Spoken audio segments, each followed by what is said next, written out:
Welcome back tuning into today's video. We're going to have a look at weather for today. It's pretty cold, windy and wet on the eastern side of the country. And then going out into next week and on in towards the start of June, just have a look at whether there's any sign of anything particularly warm and settled coming up. Answer is probably not. Before I get on with the video though, just going to talk about the advertisement. There's a video ad sitting just above this weather video at gazweathervids.com.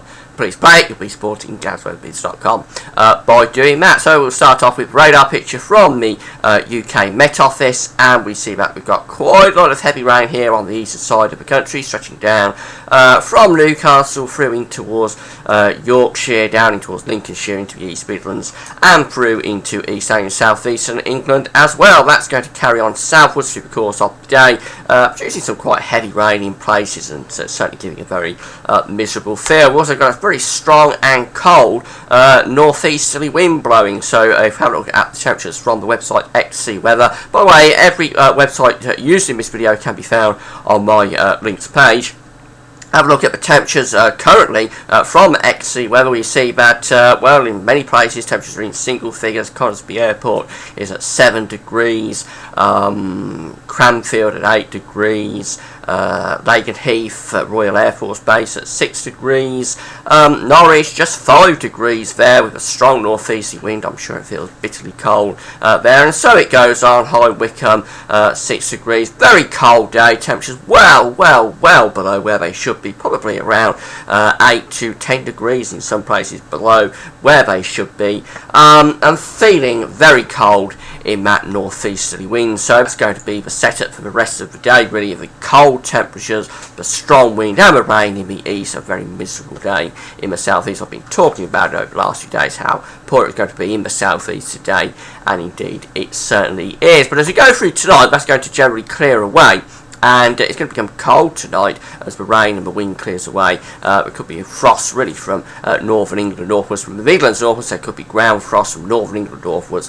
There could be some touches of air frost as well. So a pretty cool sort of spell going on. Now, as we go out beyond this, we're going to look at the 500 millibar height anomalies from the ECMWF and the GFS. I've got the ECMWF here on the left, but GFS is on the right. 500 millibars, 18 pounds feet is where we've got weather going on in the atmosphere, really. That's where high pressure and low pressure is developing, and it's really those areas of high pressure and low pressure are moved around by the jet stream running above that we get weather. Above average heights indicated by the red colours here, that's above average temperatures at 18,000 feet. Blue colours indicating below average heights, below average temperatures at 18,000 feet. That extrapolates to low pressure. So this is for 8 to 10 days time, and that's taking us from the 31st of May to the 3rd of June. So it is taking us into the start of June. And what's very apparent is that we've got this big area of above average height sitting to the north and the northeast of the country, blocking area of high pressure, and a trough becoming cut off to the south of the country. This is the trough that we're currently under and will remain under into next week as well, although have a little bit of a high pressure interlude over the weekend, just a bit of a transient ridge. But really we're under a trough of low pressure, but eventually as we get out towards the start of June, this trough is going to become cut off to the south of the country, and we've got that ridge of high pressure going to the north. So this is quite a cool sort of pattern, really continuing into the start of June with high pressure to the north, low pressure to the south, although the high pressure is getting more of an influence here up to the northeast. What's also interesting is this area of high pressure that we've got going on in the Atlantic. That's trying to reach to this big blocking area of high pressure up to the northeast. If these two areas of high pressure get together, that could actually give us a spell of quite settled weather with high pressure taking over, particularly with this low pressure coming cut off to the south. But the danger with this is that the ridge never takes place, and instead we'll get an area of low pressure forming in the gap somewhere from Iceland down in towards the British Isles, and that's something that we tend to see quite often when we get these ridges trying to form from the Atlantic to Scandinavia. Very often they don't quite make it, and instead we'll get low pressure slipping through the gap.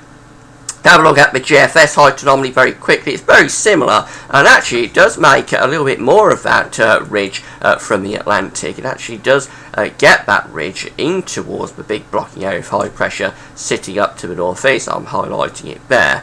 So that is suggesting that we may see high pressure taking over a little bit as we go towards the first week of June. And again, we've got the low pressure becoming cut off there to the south of the country. But it's all very tentative, and it wouldn't take much at all for low pressure to slip in the gap and that high pressure to never really form that ridge. GFS temperature ensembles for the next 2.5 weeks. Well, we're well below average at the moment. We're down to virtually -5 at 850 HPA. That's very cold.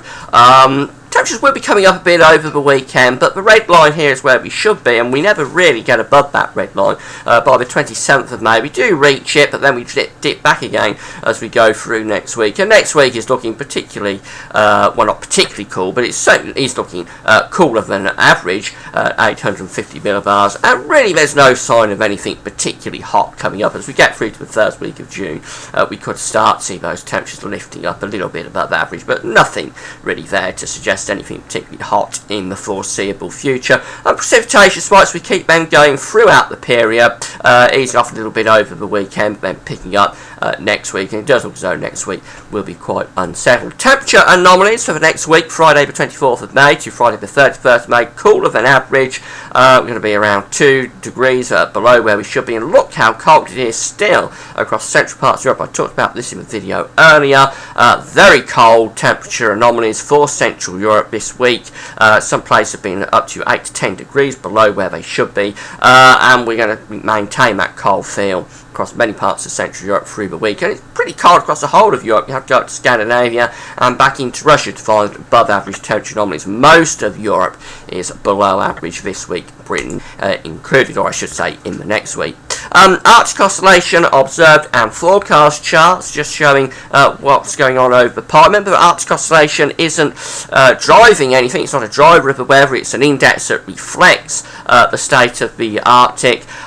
We can see that we're around neutral just at the moment, actually, in terms of the Arctic oscillation. May pick up a little bit above into positive territory for the Arctic oscillation for a few days, but then generally many of the members of the ensemble are going negative with the Arctic oscillation as we head in towards June. That's not a particularly good signal, I have to say. That's indicating that blocking is going on over the pole as we go into June.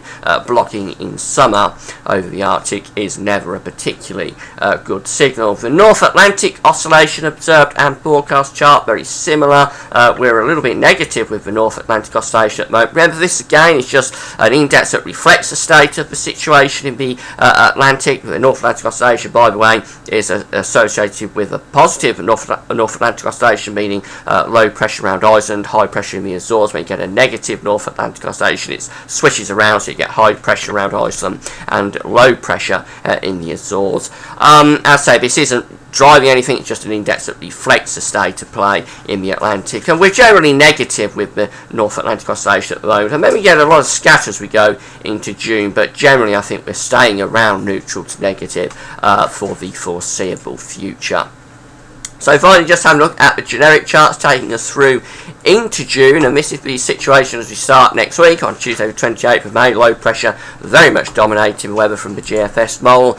Going out beyond that, well, to Thursday the 30th of May, we've still got the trough of low pressure now sitting more to the east of the country, but really low pressure is still in control of this, so it's still cool and pretty showery. It does look as though next week is going to be a cool and showery week, whatever happens. Going out to 8 days time, a week away, Friday the 31st of May, still generally low pressure dominating. There's a high pressure in the Atlantic and the high pressure sitting up over northern Scandinavia that I was talking about on the height anomaly charts. They eventually will try to get together. So as we go through to Sunday the 2nd of June, then we're starting to form this ridge here from the Atlantic going through Iceland in towards Scandinavia, a bit of a northern ridge taking place. We're on the cool side of the ridge here. The warm area would be on the northern side of it. We're on the southern side of the ridge.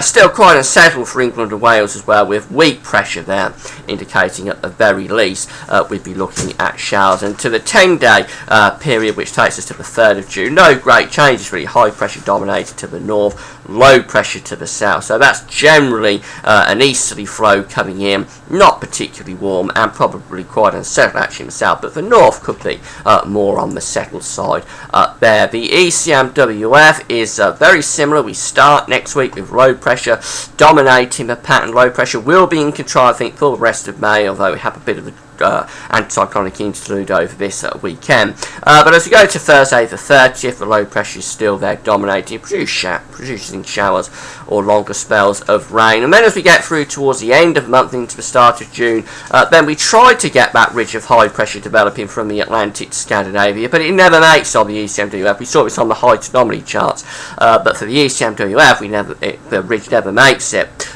like it does on the GFS, and instead we end up with this low pressure sitting to the northeast of Scotland, and which end up generally quite cool with northerly winds, and that's still quite showery, particularly for the north. But it wouldn't take that much of an adjustment for that ridge to be extended in from the Atlantic to Scandinavia. And then finally having a look at the GEM, well, that's showing low pressure again dominating for the start of next week, Tuesday 28th, as we go through to Thursday the 30th. The low pressure is still in control, producing showers in many parts of the country, perhaps not a washout, but certainly showery and really quite cool as well. To Friday the 31st May, we end May with high pressure trying to extend in off the Atlantic from the Azores high, and there's the high pressure sitting up over northern Scandinavia. Do they ever form that ridge? Well, not really, but what happens is that this area of high pressure from the Azores actually starts to take control. This is quite a good signal from the GEM. This is a better signal if you're looking for warm, sunny weather for the start of June. This is really quite good. Best of the morning, I think, the GEM, with high pressure building in from the Azores. That's quite a warm pattern, actually, as we go to Friday the 3rd of May, taking over pattern. The jet stream is being shoved off to the north as well. That's being shoved up towards Iceland and Greenland. That's where you want it if you want a decent spell of warm, sunny summer weather. You want the jet stream up towards Iceland and Greenland, and high pressure building in from the Azores. But to be honest, that's a bit on its own, and the GEM is often a bit different, particularly in the 8 to 10 day period, so I wouldn't take that at all seriously. My guess is that the GFS and the ECM are the way, but we go into June with that high pressure trying to form a ridge, not quite making it, and we stay generally cool and showery into the opening few days of the June. So nothing really there to indicate that we're in for anything particularly warm or settled in the foreseeable future. Just maybe hints from the GEM right at the end of the run that things could start to warm up in the start of June, but that's a long way off, and I wouldn't take it too seriously. So that's it. Pretty cool and showery period coming up, it has to be said. No great changes in the foreseeable future. I'll be doing the week ahead forecast tomorrow, just putting the detail on all this into the week ahead forecast. And then remember, on Sunday I've got the final summer 2013 forecast coming up. Will we get a good summer this year? Come back on Sunday, you'll be able to find out. That's it for now. Thanks for watching.